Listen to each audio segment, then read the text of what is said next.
A man was waiting at the train station for his wife, but she returned with 3 children in tow. His expression immediately soured as he grabbed the luggage from her hands and walked away without a word. His cold reaction stemmed from his daughter's situation. She'd gotten pregnant out of wedlock and cut ties with the family over some guy. Now that her relationship had fallen apart, she had dumped the kids on them. Throughout the entire ride, John didn't show the children a single kind gesture. The car slowly made its way to the small town of Provence. The siblings knew their grandfather didn't like them, but if they had anyone else to care for them, they wouldn't have come here in the first place. Once they arrived, the generational war began. The kids complained about the poor living conditions while John criticized their lack of proper upbringing. He couldn't stand Annie's eyebrow piercings, saying she looked like she'd been attacked by a stapler. He worried the police might arrest her for her appearance. He also thought Jack was as slow as molasses, calling him dim-witted. He had something negative to say about everyone. His wife couldn't take his constant complaining anymore and suggested that John should try to actually communicate with the children. John flatly refused. That night, the siblings came up with a strategy. Since they couldn't change their situation, they just have to adapt to it and minimize their interactions with their grandfather. However, they completely underestimated their grandfather's ability to find fault with everything. The next day, Jack was lying in a rocking chair listening to music when his grandfather approached. Jack immediately caught on, stood up, and offered the chair to his grandfather,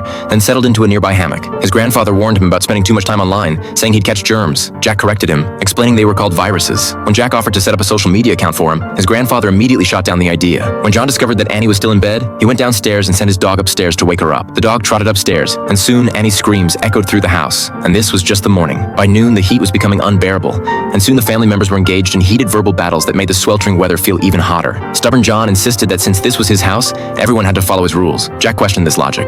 Due to copyright restrictions, we can only show you this much of the story. If you're interested in seeing more, check out the original film.